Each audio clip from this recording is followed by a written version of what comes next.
Ya Tuhan. Ya Tuhan, ya Tuhan. Yes. Kami percaya bahwa Tuhan itu selalu baik. Rancangan-Mu itu tidak pernah salah dalam kehidupan kami. Kami percaya bahwa semua yang terjadi dalam kehidupan kami itu selalu ada dalam kontrol kedaulatan Tuhan. Karena itu malam hari ini kami mau belajar tentang cara pandang Tuhan. Karena kami percaya Engkau mengatakan bahwa carilah dulu kerajaan Allah maka semua akan ditambahkan. Kami tidak mau salah fokus.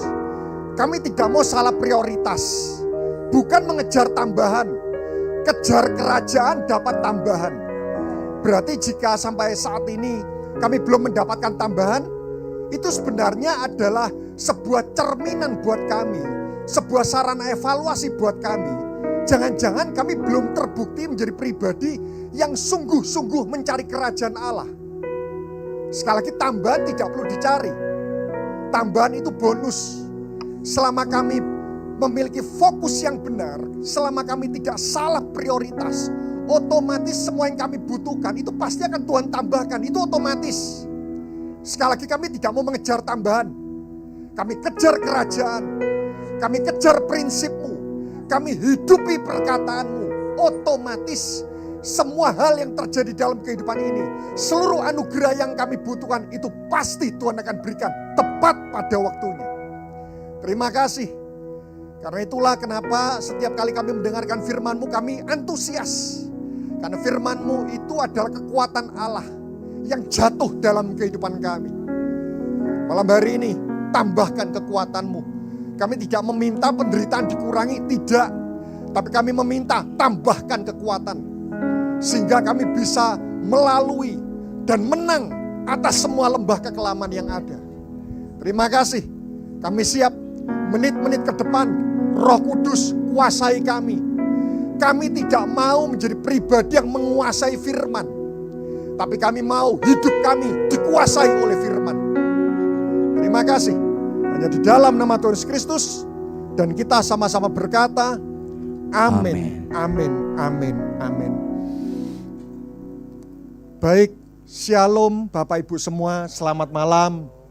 Ya, saya minta maaf bulan lalu tiba-tiba karena ada sesuatu hal saya tidak bisa hadir dan akhirnya digantikan oleh Bapak Gembala, terima kasih. Dan hari ini juga saya deg-degan Bapak Ibu mulai kemarin.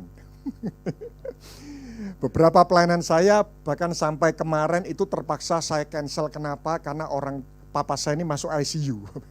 Ya, papa saya itu masuk ICU, karena itu kenapa saya standby, tiba-tiba HB papa saya ini turun sampai 3, ya karena HB di bawah 7 itu saja itu sudah terancam nyawa. Ya. Ini HB-nya 3, jadi masuk rumah sakit langsung masuk ICU. Beberapa pelayanan ini saya cancel, termasuk pelayanan saya yang kemarin. Karena itu kenapa kemarin siang saya bergumul betul. Ini kalau sampai 2 kali, aduh ya memang belum ketiga saya, tetapi itu bukan sesuatu yang baik ya. Akhirnya puji Tuhan, kemarin sore akhirnya dari ICU pindah ke kamar biasa.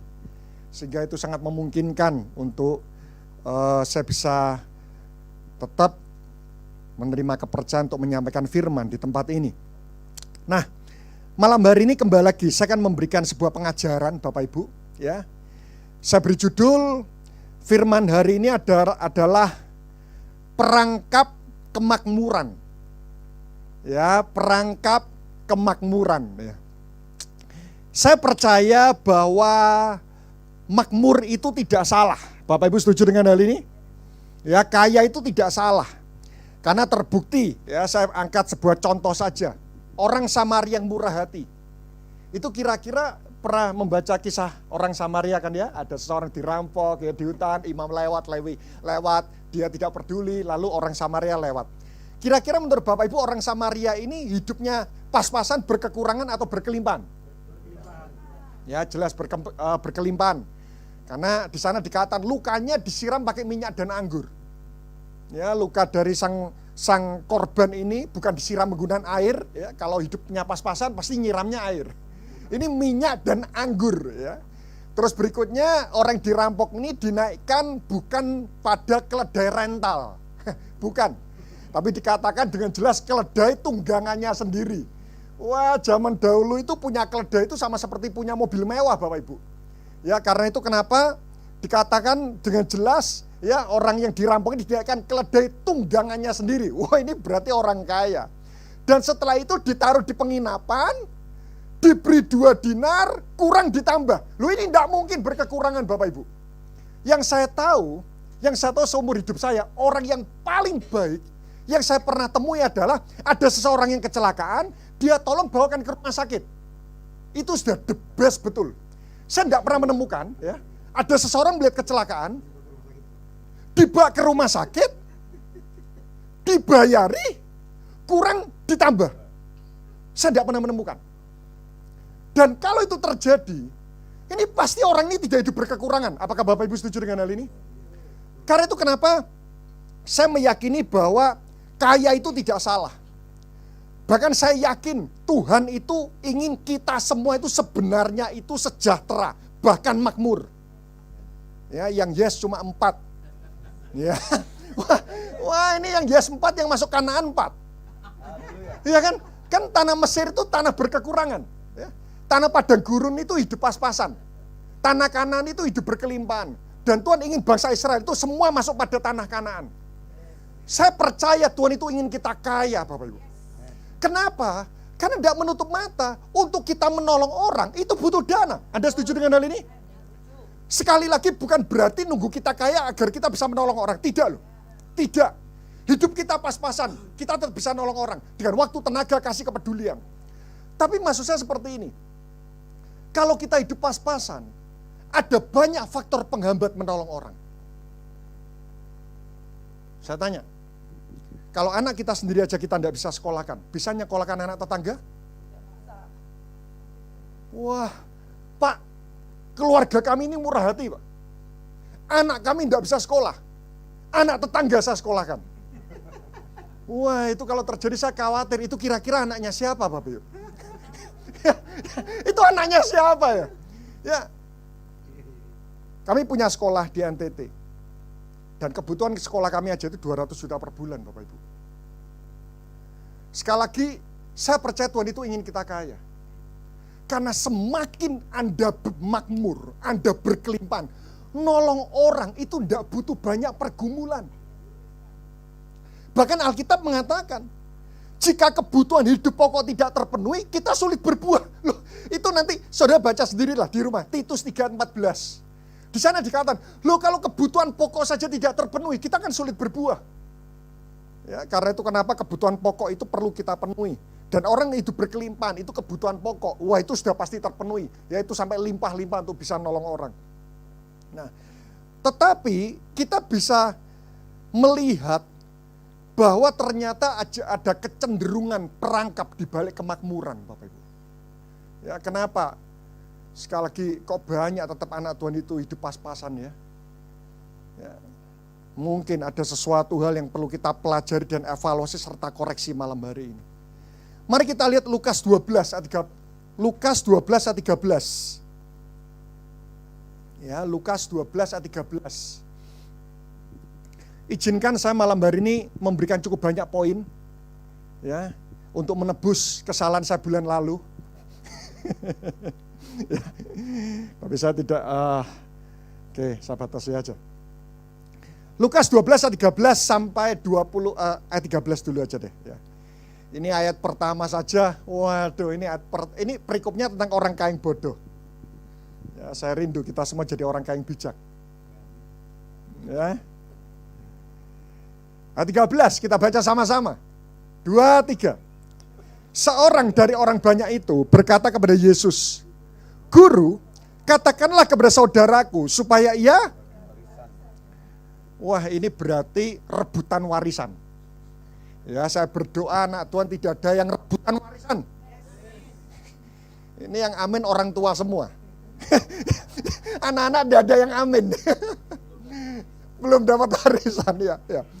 Ya ini ayat ini Diceritakan ya, saudaranya dapat warisan, dia tidak dapat. Lalu dia curhat. Ya.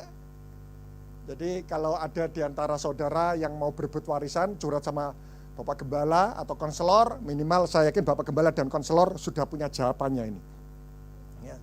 Berarti kira-kira anak orang ini sedang mengalami perasaan apa Bapak Ibu? Saudaranya dapat warisan, dia tidak dapat. Berarti mengalami apa? Perasaannya ini apa? Cemburu, mangkel, iri hati. Sama-sama katan iri. Waktu saya baca ayat ini, tiba-tiba Tuhan ingatkan seperti ini, hati-hati dengan iri. Satu-satunya dosa tentang cinta akan uang, 1 dari 5 ya, manifestasi dosa cinta akan uang yang muncul dalam diri manusia sejak kecil, itu hanyalah iri hati. Ya. Jadi satu-satunya dosa, ada 5 manifestasi dosa cinta akan uang. Saya lupa, saya pernah nyampaikan di tempat ini atau tidak. Satu-satunya dosa cinta akan uang yang ada pada diri manusia sejak kecil, itu cuma iri. Artinya seperti ini, iri hati itu mudah sekali bertumbuh subur dalam hati kita. Ya. Beberapa manifestasi cinta akan uang, bedakan orang berdasarkan kekayaan. Ya, anak kecil apakah membedakan orang berdasarkan kekayaan? Anak-anak TK? Enggak. Kikir, anak kecil kikir enggak? Enggak, anak kecil itu enggak kikir. Ya, dia punya sesuatu kasih sama temannya. Ya. Saya ingat saya punya anak dulu waktu TK. Ya, setiap 2 hari itu habis pensil 1 lusin. Anak saya kembar. Jadi kita bisa hitung. Lalu saya tanya, nak pensilnya kamu apain aja? Saya bagi-bagi. Lalu saya beritahu, nak boleh berbagi tapi pastikan membagi pada orang membutuhkan. Ya, karena jika engkau membagi pada orang tidak membutuhkan, lama-lama papamu jadi orang membutuhkan. Ya, ya kan, enggak butuh dikasih terus gitu kan ya. Ya. Kikir, belum, anak kecil belum kikir, tamak, belum. Manifestasi cintakan uang berikutnya, mengandalkan kekuatan sendiri. Heran, orang itu kalau punya uang banyak, cenderung mengandalkan kekuatan sendiri, susah mengandalkan Tuhan. Anak kecil apakah mengandalkan kekuatan sendiri? Kikir. Anak usia 2 tahun sudah bisa kikir enggak? Sudah bisa iri hati atau tidak? Bisa loh. Mama, meskipun tidak terucap, mama kok sekarang lebih gendong adik ya? Loh, saudara, waktu saya baca ini, tiba-tiba Tuhan ingatkan hati-hati dengan iri. Iri itu mudah sekali bertumbuh subur dalam hidup kita. Bahkan kadang antar gereja aja, itu bisa muncul iri hati loh. Ya, tuh saya berdoa ya. Saudara sebelum pandemi punya depot diberkati 1 juta per hari, puji Tuhan. Waktu pandemi tetap 1 juta per hari, bersyukur. Tapi tiba-tiba di waktu pandemi itu ada depot mie juga buka di samping saudara, omsetnya 3 juta per hari. Kira-kira tetap bisa happy enggak? Sulit loh.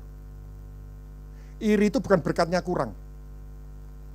Iri itu tidak suka melihat orang lain lebih beruntung daripada diri kita. Ya. Tidak suka. Ya.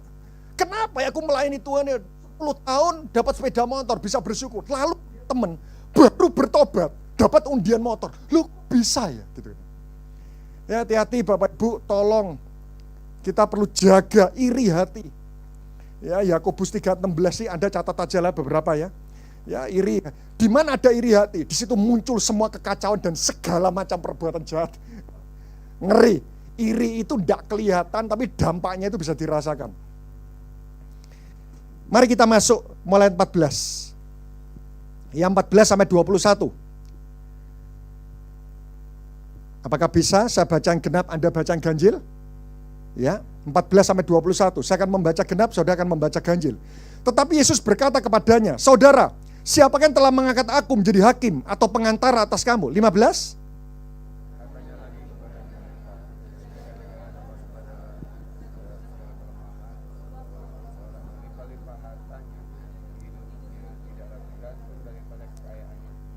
Kemudian ia mengatakan kepada mereka suatu perumpamaan, katanya, ada seorang kaya, tanahnya berlimpah-limpah hasilnya. 17. Ia bertanya dalam hatinya, apakah yang harus aku perbuat sebab aku tidak mempunyai tempat di mana aku dapat menyimpan hasil tanah. Wah, kaya betul. Lalu katanya, inilah yang akan aku perbuat. Aku akan merombak lumbung-lumbungku. Ya, ini satu bank saja tidak cukup untuk menampung uangnya. Dan aku akan mendirikan yang lebih besar. Dan aku akan menyimpan di dalamnya segala gandum dan barang-barangku. 19. Sudah itu aku akan berkata kepada jiwaku, jiwaku, ada padamu banyak barang tertimbun untuk bertahun-tahun lamanya. Beristirahatlah, makanlah, minumlah, dan bersenang-senanglah. Ini kan yang dikejar motivator kan, pensiun dini. Tetapi firman Allah kepadanya, hai engkau orang, aduh, ini kalau Tuhan yang bilang itu tidak salah. Tetapi firman Allah kepadanya, hai engkau orang bodoh, pada malam ini juga jiwamu akan diambil daripadamu. Dan apa yang telah kau sediakan untuk siapakah itu nanti? 21. Demikianlah jadinya dengan orang yang mengumpulkan harta bagi dirinya sendiri, jikalau ia tidak kaya di hadapan Allah. Nah, saudara, waktu saya membaca ayat ini, semua perikop ini, saya menemukan minimal ada 5 perangkap kemakmuran. Ya. Sekali lagi kalau saya mengajak kita belajar perangkap kemakmuran, ini bukan hanya untuk orang-orang yang hidupnya berkelimpahan. Karena orang yang berkekurangan pun saya temukan itu juga bisa terperangkap oleh hal ini. Ya. Perangkap yang pertama, izinkan saya untuk mengulang lagi ayat 15. Ya, setiap poin saya tunjukkan ayatnya agar minimal kalau saudara tidak ingat poinnya karena mungkin Anda tidak mencatat, Anda ingat ayat ini memiliki makna apa. Katanya lagi kepada mereka, berjaga-jagalah dan waspadalah terhadap segala ketamakan.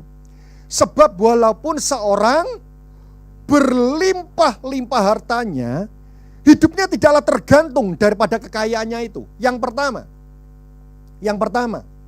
perangkap kemakmuran yang pertama. Siapa itu orang kaya yang bodoh? Itu adalah orang kaya yang menggantungkan hidup pada kekayaannya. Sama-sama kata orang kaya yang menggantungkan hidup pada kekayaannya. Oh, saya percaya waktu saya menyampaikan hal ini dengan pemikiran dan prinsip teologis kita pasti akan mengatakan amin. Tapi waktu saya coba merenungkan hal ini, saya tidak mau buru-buru berkata amin. Karena kalau saya berkata amin, perenungan saya selesai. Saya coba bergumul, nego, bertanya lebih jauh. Tuhan, kenapa ya kita ini tidak boleh bergantung kepada kekayaan? Karena faktanya yayasan yang saya running, yang kami running itu butuh uang. Dan faktanya kita akan mengandalkan apa yang kita butuhkan. Saudara setuju dengan hal ini?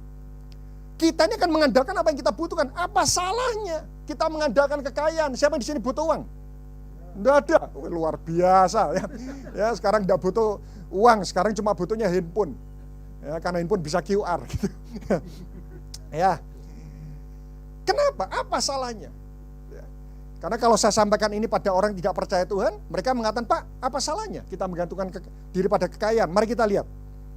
Ini adalah ujung terakhir kalau orang menggantungkan hidup pada kekayaan. Pengkhotbah 5:12, saya akan tunjukkan. Pengkhotbah 5:12. Ya, jadi di titik awal kita menggantungkan hidup pada kekayaan itu tidak kelihatan dampaknya. Tapi ini adalah ujung terakhir. Bapak Ibu, yang nulis pengkhotbah ini siapa? Salomo. Kira-kira Salomo itu orang yang miskin atau kaya? Ya. Ultra kaya. Ini kalau yang nulis saya, Anda jangan percaya. Karena saya mobil saya cuma 1. Ya. Tapi kalau yang nulis ini orang yang paling kaya, percaya deh. Ya. Karena yang nulis ini adalah orang yang ultra kaya. Ya. Pengkhotbah 5:12. Wow, ini orang kaya yang nulis. Ada kemalangan yang menyedihkan kulihat di bawah matahari. Kekayaan yang disimpan oleh pemiliknya menjadi apa Bapak Ibu? Nah ini ironis. Karena ternyata sifat kekayaan itu seperti ini. Kekayaan itu ternyata tiba-tiba bisa menjelma menjadi sebuah bencana kalau kita mengandalkan dia. Saya beri contoh analogi ya. Karena itu kenapa seringkali dalam konseling pernikahan, terutama dalam keterikatan dan menang atas keuangan, saya selalu mengatakan seperti ini, hubungan kita dengan uang itu adalah seni menjaga jarak. Jangan terlalu jauh, karena kita butuh. Tapi jangan terlalu dekat, karena itu membahayakan. Saya beri contoh, siapa yang di sini sudah menikah? Yang sudah menikah ngaku. Yang sudah menikah, ya, yang sudah menikah ngaku, puji Tuhan ya. Saya tanya ibu-ibu, boleh enggak suami Anda punya teman wanita? Boleh enggak? Teman wanita? Kok jawabnya masih bergumul ya? Nah, betul. Boleh dong. Loh, boleh enggak? Loh, ibu-ibu, kalau suami Anda cuma punya teman pria, malah bahaya. Loh, setuju atau tidak? Ya, jadi saat ini tuh saingan ibu-ibu bukan cuma ibu-ibu lain. Pria, saingan Anda bertambah hari ini. Ya, boleh dong. Ya, ada pelangi. Ya, boleh dong suami Anda punya teman wanita. Tapi, ya, kalau teman wanita itu akhirnya menjadi pribadi yang lebih diandalkan daripada diri Anda, jadi masalah enggak? Kok aku ini lebih enak curhat sama teman wanitaku daripada sama kamu ya? Masalah. Aku ini kok lebih betah sama kamu dibandingkan sama keluarga gue? Masalah. Pria punya teman wanita, itu boleh dong. Karena kalau semua temannya pria, selain membahayakan, itu pasti akan sadis, karena minim empati. Ya, wanita itu marketing hebat. Apalagi kalau Anda marketing. Tapi kalau teman wanita itu menjadi pribadi yang lebih diandalkan, itu masalah. Karena itu kenapa buat seseorang yang sudah menikah, hubungan kita dengan lawan jenis itu seperti seni menjaga jarak. Bersahabatlah, tapi jangan terlalu dekat dan jangan sama diandalkan. Karena waktu kita mulai mengandalkan wanita itu, tiba-tiba wanita ini yang pertama kali waktu kita berteman, tiba-tiba dia berubah jadi bencana dan malapetaka. Begitu pula dengan uang. Uang itu kalau tidak kita andalkan, dia penolong yang hebat. Tapi kalau hati kita ini sudah mulai terpaut akan uang, hati kita dikit-dikit itu mulai mengandalkan uang, tiba-tiba uang itu berubah jadi bencana. Saya berikan ciri-ciri, ya, agar firman ini bukan cuma sekedar paradigma, tapi saudara bisa langsung mengevaluasi. Ciri-ciri orang yang menggantungkan hidup pada kekayaan, ciri-cirinya seperti ini. Uang menjadi refleks awal yang paling diandalkan dalam hidupnya. Ya.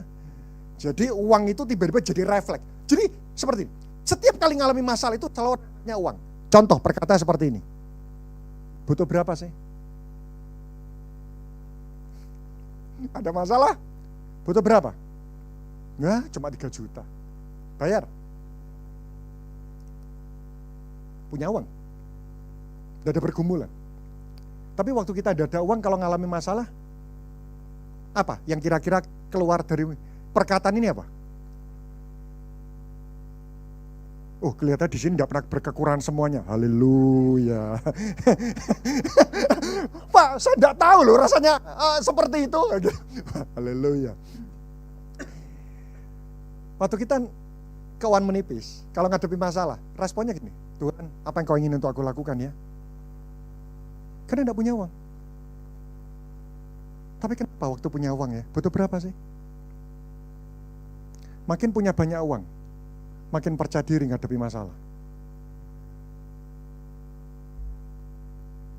Kenapa ya? Kalau uang kita tidak ada, ketemu sama orang itu tidak bisa pede gitu. Tapi kalau punya uang, wah, kenapa ya? Sebetulnya itu adalah evaluasi. Seolah-olah kekuatan dan keyakinan kita menghadapi masalah itu tergantung dari seberapa banyak nominal yang ada dalam rekening kita. Karena itu kenapa Tuhan izinkan kita mengalami problem yang tidak bisa diselesaikan dengan uang. Ya. Sakit penyakit, tiba-tiba ditipu orang, alami ketiadaan uang, bencana tiba-tiba. Tujuannya satu, untuk menunjukkan ketidakmampuan uang dan kemahakuasaan Tuhan. Siapa yang di sini pernah mengalami masalah yang tidak bisa dituntaskan dengan uang? Tidak ada semua. Haleluya, ada kan? Bersyukur. Saya pernah cerita di tempat ini, kalau tidak salah terakhir waktu saya kesini. Saya dulu orangnya pelit. Pelit itu artinya kan lebih mengandalkan uang. Tuhan proses. Sampai satu titik, uang itu tidak boleh memberikan rasa aman dalam hidup kita. Tidak boleh. Yang pertama, ya, orang kaya menggantungkan hidup pada kekayaannya. Ini riset di Penang ya, riset di Penang. Orang miskin yang sembuh dari penyakit kanker lebih banyak daripada orang kaya yang sembuh. Ini riset di Penang. Saya ulang lagi. Ya bukan berarti akhirnya kita harus miskin dulu, bukan. Tapi ini riset di Penang. Orang miskin yang sembuh dari penyakit kanker itu ternyata lebih banyak daripada orang kaya yang sembuh. Kenapa? Karena waktu mereka miskin, mereka sudah tidak punya apa-apa, berharap cuma kepada Tuhan.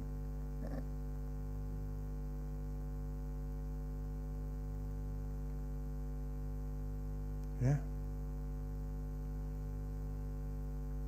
Wow. Yang kedua, yuk saya masuk langsung ke yang kedua. Lukas 12 ayat 16.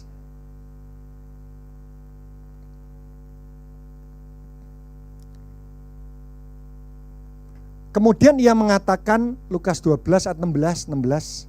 Kemudian ia mengatakan kepada mereka suatu perumpamaan, katanya, ada seorang kaya, tanahnya berlimpah-limpah hasilnya. Coba saudara hitung ya, nanti mulai 17 sampai ayat 19 itu berapa banyak kata-kata aku. Ia bertanya dalam hatinya, apakah yang harus aku perbuat? Sebab aku tidak punya tempat di mana aku dapat menyimpan hasil tanahku. Lalu katanya, inilah yang akan aku perbuat. Aku akan merombak lumbung-lumbungku, dan aku akan mendirikan yang lebih besar, dan aku akan menyimpan di dalamnya segala gandum dan barang-barangku. Sesudah itu aku akan berkata kepada jiwaku, jiwaku ada padamu banyak barang, tertimbun untuk bertahun-tahun lamanya, beristirahatlah, makanlah, minumlah, dan bersenang-senanglah. Berapa? Ya. Nanti saudara coba hitung lagi ya. Tidak ada kesepakatan. Ya. Nah, di sini aku. Ya. Waktu saya baca ini, tiba-tiba Tuhan ingatkan. Perangkap kemakmuran yang kedua.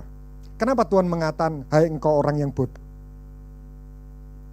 Ini adalah orang kaya yang egois.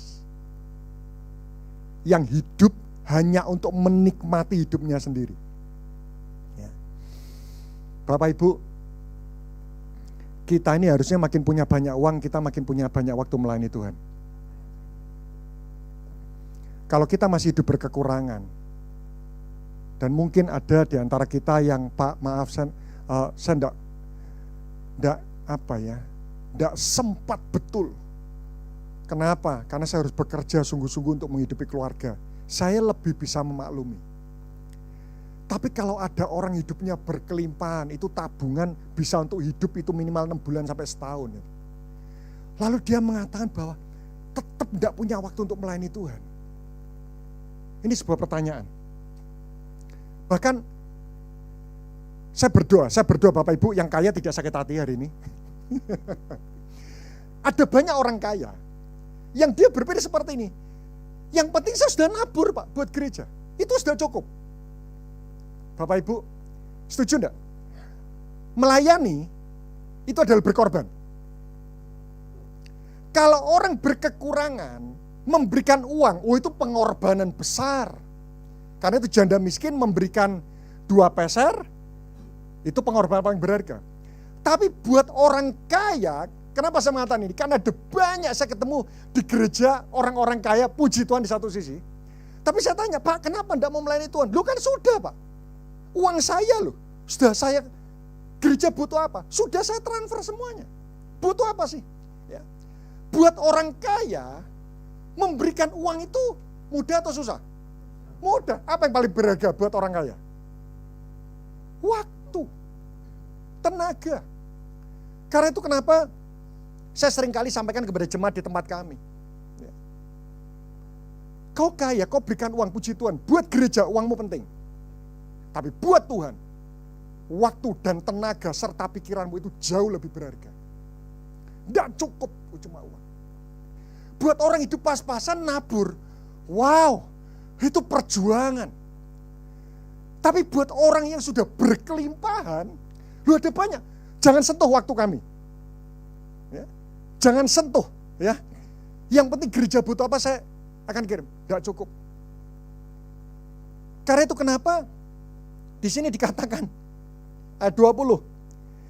Tetapi firman Allah kepadanya, hai engkau orang, ya ini loh, kalau Tuhan sudah tidak punya alasan membiarkan kita hidup di muka bumi ini ya. Pada malam ini juga jiwamu diambil daripadamu dan apa yang telah kau sediakan untuk siapakah itu nanti. Bapak Ibu, mari jika kita ini diberkati Tuhan, harusnya kita makin punya banyak waktu melayani Tuhan. Jangan sampai ranjang rumah sakit dan waktu-waktu terakhir itu jadi momen KKR yang membuat kita bertobat dan menyesali atas sesuatu hal yang belum kita lakukan buat Tuhan. Ya, selama kita masih punya tenaga, masih kita punya kekuatan, mari kita melayani Tuhan. Ya, ini orang kaya yang egois. Yang ketiga, ya, sama ayatnya 20. Apa yang telah kau sedia untuk siapakah itu nanti? Saudara bisa catat perangkap kemakmuran yang ketiga. Ini penting. Orang kaya yang tidak memiliki kuasa menikmati kekayaannya. Ternyata ada perbedaan antara kuasa memperoleh kekayaan dengan kuasa menikmati kekayaan. Mari kita lihat Pengkhotbah 6 ayat yang pertama. Ini ada perbedaan ya, antara memperoleh dan menikmati, itu ada perbedaan. Kira-kira kalau harus milih salah satu, milih mana Pak? Kan tidak enak ya, kita yang memperoleh tapi kita tidak menikmati. Wah itu gimana ya, ironis lah, ironis. Pengkhotbah 6 ayat yang pertama, kemalangan lagi. Ada sebuah kemalangan, suatu kemalangan yang kulihat di bawah matahari, yang sangat menekan manusia. Perhatikan ayat 2. Orang yang dikaruniai, loh dikaruniai, berarti yang memberi siapa? Tuhan. Ya. Itu kan sama seperti tadi, perikop orang kaya yang bodoh. Kira-kira orang kaya yang bodoh ini pekerjaannya apa? Ada yang tahu? Lumbung, punya lumbung, berarti apa? Petani. Saya yakin petani ini, orang kaya ini kalau setiap kali ke gereja, dia mengatakan Tuhan ada di pihakku. Kenapa? Karena pertanian itu sangat terhubung dengan cuaca. Dan cuaca itu yang ngatur, cuma bisa Tuhan. Berarti petani ini tiap hari Minggu dia itu kesaksian, Tuhan memberkati aku.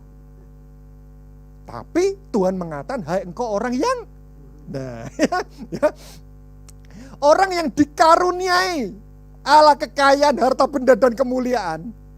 Sehingga ia apa Bapak Ibu? Sehingga ia tak kekurangan. Anda butuh apa? Apartemen, dikasih. Mobil, dikasih.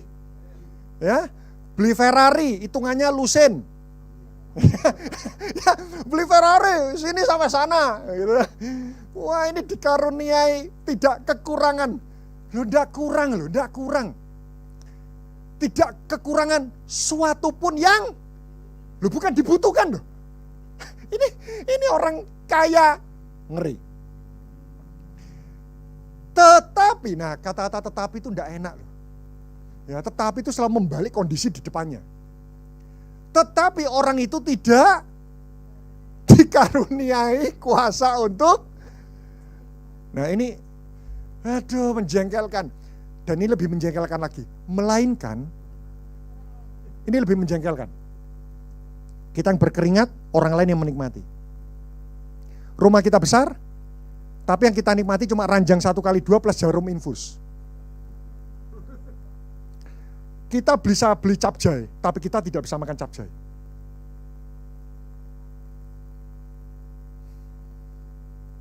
jangan cuma minta kuasa memperoleh kekayaan. Tapi jangan juga minta, aku kepinginnya kuasa menikmati tapi enggak mau kuasa memperoleh, berarti wong males. Maunya tidur, uang jatuh. Anda punya handphone? Beli pulsa urusan Anda. Tapi pulsa tidak akan bisa terpakai kalau provider tidak menghidupkan sinyal. Betapa menjengkelkannya dalam hidup ini, pulsa Anda masih 3 juta, hari ini adalah hari terakhir dan sinyal tidak ada. Itu gimana ya? Punya pulsa tidak bisa dipakai. Urusan memperoleh itu urusan kita. Tapi urusan menikmati itu urusannya Tuhan. Kalau orang tidak diberi kuasa menikmati, sudah kita bisa beli apapun, tapi kita tidak bisa menikmati apapun. Tapi kalau kita diberi kuasa menikmati, Anda yang sakit dibuat Tuhan sembuh. Tuhan tidak rela. Loh, ya, saya punya teman, orang ini murah hati betul. Benar. Dia kalau dapat berkat itu, sense-nya itu gini, Tuhan, apakah berkat ini untuk aku? Atau hanya cuma dititipkan ke aku untuk orang lain? Wih, ngeri. Saya melihat ada beberapa orang, hatinya lurus itu. Dia punya penyakit yang kronis, tapi tidak mati-mati. Tidak mati-mati, benar Bapak. Setiap kali ke dokter ngomong, Pak, Anda ini penyakitnya itu aneh. Maksudnya aneh, saya tahu penyakitnya dan harusnya umur Bapak tidak panjang. Tapi ini kenapa kok bisa panjang? Itu kalau kita punya kuasa menikmati ya. Anda sudah kurang ya, mungkin karena tidak menjaga kesehatan ya, makanya cumi rebus, kepiting, nasi padang gitu ya. Terus jeroan ya, babat ya. Penyumbatan jantung gitu. Tapi kita tulus benar. Terus Tuhan tidak rela aku. Untuk kali ini tak kasih anugerah. Bersih jantungnya. Tambah umurnya. Tidak rela. Karena itu ya, tetap dekat sama Tuhan. Jangan bangga karena kekayaan yang kita pegang. Urusan pulsa urusan kita. Urusan sinyal itu urusannya Tuhan.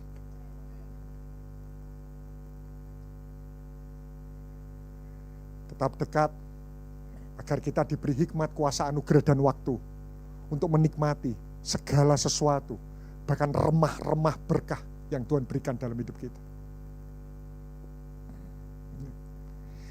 Yang ketiga, orang kaya yang tidak memiliki kuasa untuk menikmati kekayaan. Keempat.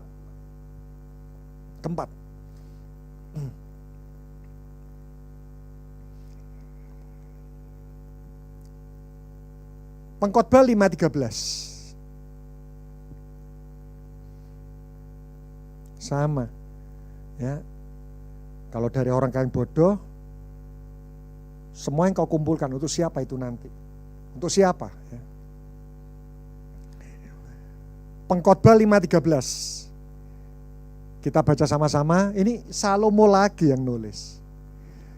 Dan kekayaan itu binasa oleh kemalangan, sehingga tak ada suatu pun padanya untuk anaknya.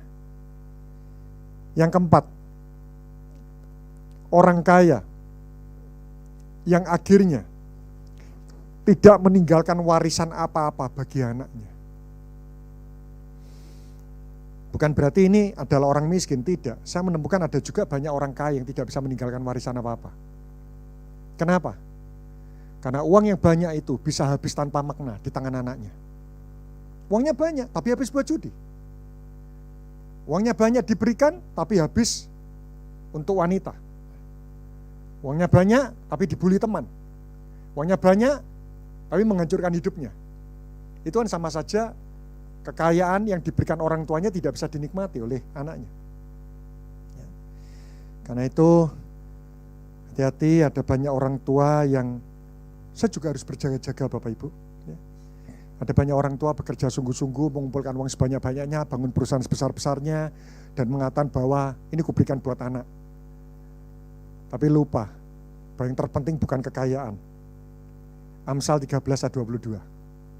Ada sebuah kebenaran yang tiba-tiba Tuhan berikan melalui ayat ini yang sudah sering kali saya baca.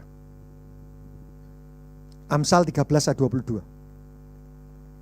Orang baik meninggalkan warisan kekayaan bagi anak cucunya. Amin. Saya ulang lagi. Orang baik meninggalkan warisan kekayaan bagi anak cucunya. Amin. Saya baca lagi. Orang baik meninggalkan warisan. Ada kekayaannya enggak? Enggak. Tapi apakah enggak boleh meninggalkan warisan kekayaan? Tunggu. Masalah kekayaan, masalah ayat berikutnya. Tetapi kekayaan orang berdosa, loh. Jadi bukan berarti akhirnya mulai saatnya orang tua bermalas-malasan. Tapi ada hal yang terpenting dibandingkan warisan kekayaan. Kenapa? Karena masalah kekayaan, tenang. Orang berdosa kumpulkan, dipindahkan pada anak cucu orang benar. Wah, apa? Warisan apa yang harus diberikan pada anak cucu kita? Ada 2 warisan yang terbaik. Mazmur 37:25. Ada 2 warisan. Tidak boleh hilang salah satu. Mazmur 37:25. Dahulu aku muda, sekarang telah menjadi tua. Tetapi tidak pernah kulihat orang benar ditinggalkan atau anak cucunya meminta-minta roti. Garis bawahi orang benar ditinggalkan. Yang pertama, takut akan Tuhan. Ya, anak harus menjadi orang benar, takut akan Tuhan. Karena kalau dia takut akan Tuhan, tidak pernah meminta-minta roti. Berikutnya, ayat 26. Tiap hari, ya ini orang benar ini, menaruh belas kasihan dan memberi pinjaman, dan anak cucunya menjadi berkat. Warisan kedua, mengasihi sesama. Ya, jadi bukan cuma takut akan Tuhan, tapi mengasihi sama. Itu 2 warisan yang terpenting. Karena 2 warisan ini, tenang, masalah kekayaan, orang berdosa dipindahkan buat orang benar. Yang kelima, yang terakhir, Lukas 12 ayat 21.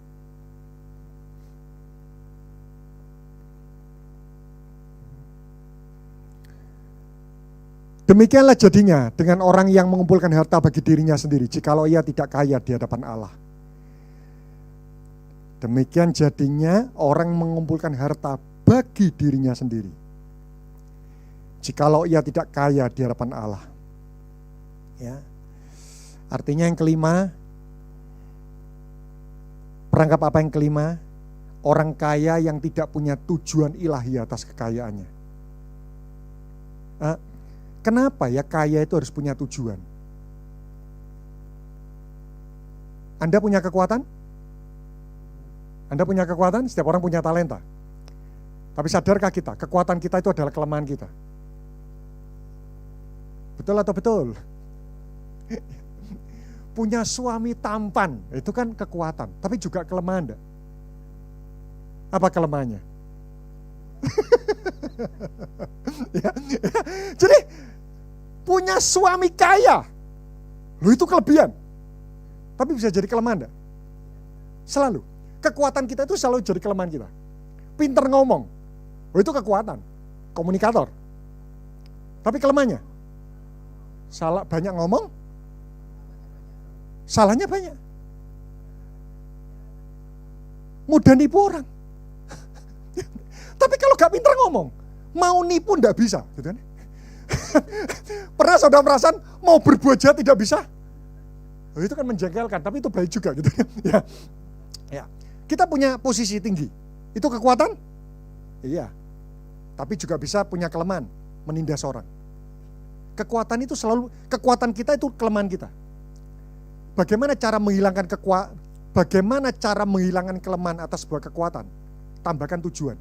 Kekuatan tambah tujuan, menghilangkan kelemahan. Kita handal, komunikator, punya tujuan. Ya, menolong orang, menasihati orang, menguatkan orang. Wah, menghilangkan kelemahan. Kita kaya, punya tujuan. Ya, kaya bertujuan, menghilangkan kelemahan. Kita punya posisi, tujuannya untuk apa? Untuk memberikan pengaruh yang baik. Maka menghilangkan kelemahan. Karena itu kenapa waktu kita kaya kita harus punya tujuan. Karena kekuatan kita selalu jadi kelemahan kita. Semua kekuatan yang tidak punya tujuan cenderung menjadi kelemahan. Bagaimana cara menghilangkan kelemahan? Tambahkan tujuan. Apa tujuan kekayaan? Nggak usah dibaca. 1 Timotius 6 ayat 17-19 ya. Nanti saudara baca sendiri di rumah. Wah, ada banyak sudah pengkhotbah yang menyampaikan hal ini. Ya. Tapi kita baca ayat terakhir ini aja. Pengkhotbah 3 ayat yang ke-6. Ya, tujuan kekayaan itu adalah untuk kita memberi. Memberi. Pengkhotbah 3 ayat 6. Wah, ini menarik. Pengkhotbah 3 ayat yang ke-6. Ada waktu untuk. Nah, berikutnya ini para bisnismen tidak suka ini. Dan ada waktu untuk. Ada waktunya loh. Bisnis itu tidak bisa mikir cuan terus. Kadang kita harus siap rugi. Mungkin itu untuk memenuhi sebuah janji. Kenapa ada developer banyak yang lari? Rugi, tidak mau bertanggung jawab. Kadang Tuhan izinkan kita mengalami kerugian untuk membuktikan integritas dan ketepatan janji kita. Kita menepati janji karena untung, mudah. Tapi menepati janji waktu kita sulit, itu tidak mudah. Ada waktu untuk mencari, ada waktu membiarkan rugi. Ada waktu untuk menyimpan dan ada waktu untuk membuang. Sudah. Ada banyak pendeta mengatakan peperangan rohani itu berdoa. Saya setuju. Mengurapi minyak itu peperangan rohani. Tapi saya menyimpulkan memberi itu juga salah satu bentuk peperangan rohani. Kenapa? Kalau iblis, ya, kalau memberi itu tidak merugikan kerajaan gelap, buat apa iblis selalu menghalangi kita untuk menabur? Loh, iblis itu selalu menghalangi kita untuk menabur, dibuat khawatir gitu. Nanti kamu makan apa? Loh, heran. Iblis itu selalu menghalangi orang Kristen untuk memberi. Berarti memberi itu selalu merugikan kerajaan gelap. Karena memberi itu semakin membuat kita murah hati. Dan makin kita murah hati, Tuhan makin memberkati kita. Iblis itu tidak suka kita kaya sejatinya. Saya tutup 5 doa permohonan terkait dengan kemakmuran. Saya tutup dengan ini. Saya beri poin-poinnya aja. Dari 5 perangkap tadi.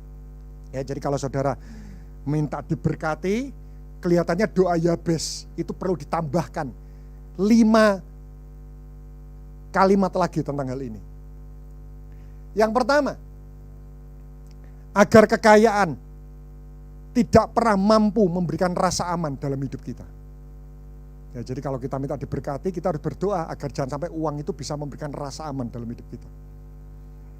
Yang kedua, agar semakin makmur, justru membuat kita semakin rajin dan memiliki waktu lebih banyak untuk melayani Tuhan. Ya, karena ada banyak orang makin makmur, makin jarang ibadah. Kenapa? Karena dulu waktu liburan, tapi waktu punya uang. Wah, kok tamasya ke sana. Kenapa? Punya uang. Nah, ya, harusnya makin makmur, kita makin memiliki banyak waktu untuk melayani Tuhan. Ya. Yang ketiga, agar kita diberi kuasa dan anugerah. Bukan hanya mendapatkan kekayaan, tapi juga menikmati kekayaan yang Tuhan berikan. Yang keempat, agar kekayaan yang kita wariskan justru membuat keturunan kita makin berkualitas dan perkasa di bumi ini. Yang kelima, setelah ini bisa nyanyikan lagu Tidak Dengan Tangan Yang Hampa. Yang kelima, agar kekayaan makin bertambah, kemurahan hati juga makin bertambah. Ya, jadi bukan cuma minta kekayaan, tapi makin kaya harta, hidup makin kaya makna. Mari saya minta worship leader, kita pujikan lagu ini bagus banget.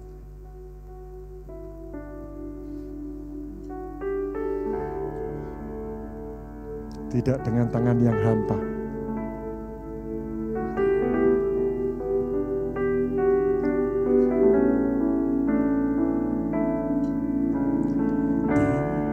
Dengan tangan yang hampa,